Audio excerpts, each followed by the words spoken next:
Well, it's day 2 of Dog Days of Podcasting. I'm down at the Measure for Measure shop on 4th Street in Duluth, Minnesota, and it's already 8 p.m. That means my top priority of finalizing and publishing this episode will be met. My secondary goal of getting a leg up on the rest of the schedule might suffer a bit. Yesterday I was pre-taped earlier in the day doing pledge pitching at my work at the PBS station. I'll be seen locally offering membership during the local history show Lost Duluth. I think there are a lot of ways you can go out and find Lost Duluth if you want to see it, but I'm pretty sure my pitching will only be seen locally. The live stream is geo-locked for a viewing area, and taped pledge breaks aren't shown along with the show anywhere. Well, I'd better wrap up this timely section and get the episode published. Maybe I can get a review for one of the subsequent episodes written before I retire for the night.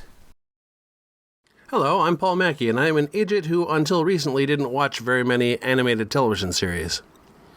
Today I'm beginning to watch Gravity Falls. It will likely disappoint some listeners to learn I come to Gravity Falls in part by way of the Owl House. There was an online acquaintance who went by the screen name Dipper who recommended it to me rather vigorously a couple years ago, so I had the general idea of watching it. My daughter Iris got me into watching the Owl House recently, and I learned the voice of King and Hooty were also performed by Alex Hirsch, who created and animated Gravity Falls. So when I was getting the idea of starting this thing back up, it seemed like a good choice.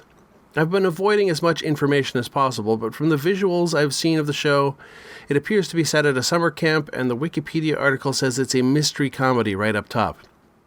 I was really only going to the wiki to learn how many episodes to expect, 40, by the way, and a first air date, etc. I've also learned at some point that the main character is called Dipper. No idea why that fact was memorable. The first episode is called Tourist Trapped, and it aired June 15th of 2012 on the Disney Channel. So I'm going to watch it now and check back instantaneously later. Brief summary.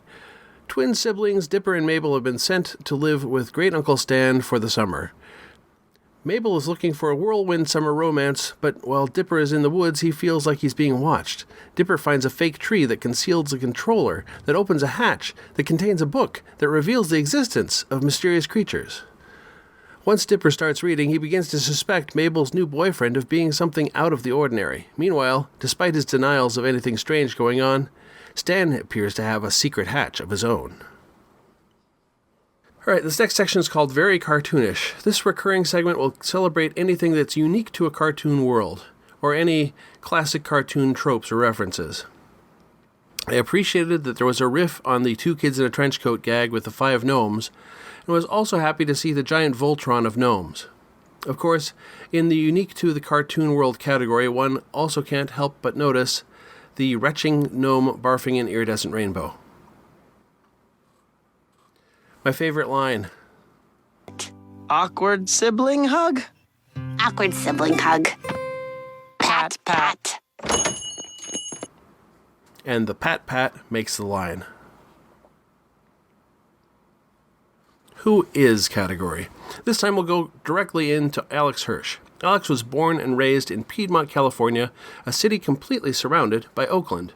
He has a twin sister named Ariel, and they spent their summers between ages of 9 and 13 at a cabin in the woods with their great-aunt. Sound familiar?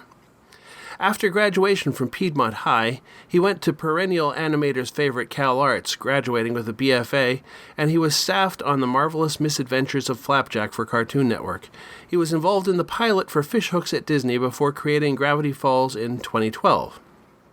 I skipped over the Gravity Falls stuff, though it is notable that Alex voiced the characters in this pilot Soos and Grunkle Stan.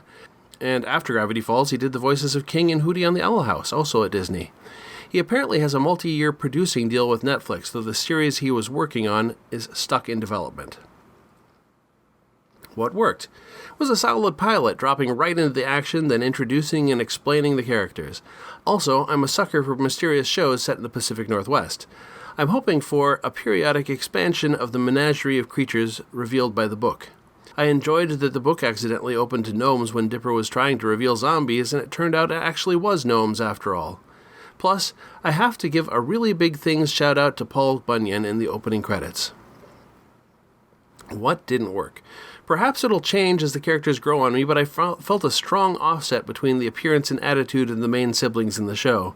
The characters look like they're 9 and talk like they're 15.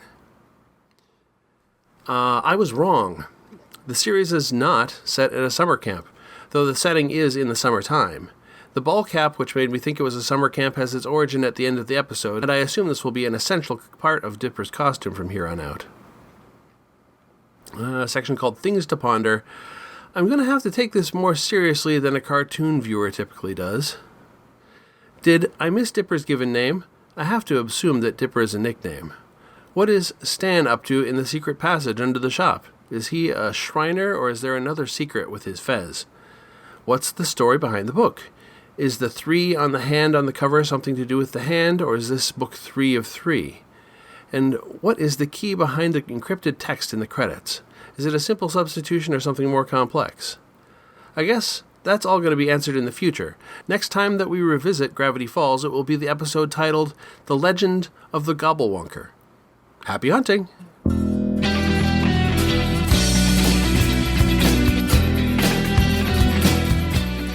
You have been listening to the One Idjit's Thoughts On podcast, produced by Paul Mackey in association with quadruplez.com. Theme music is Too Good by Jack Mangan and is used by permission from him. If you would like to hear other podcasts by me, you might try the Ghostlight podcast, a completed introcast about the TV series Slings and Arrows, or Idjitcast, an introcast for the TV series Supernatural. Both can be found on fine podcasting listening software everywhere or at quadruplez.com.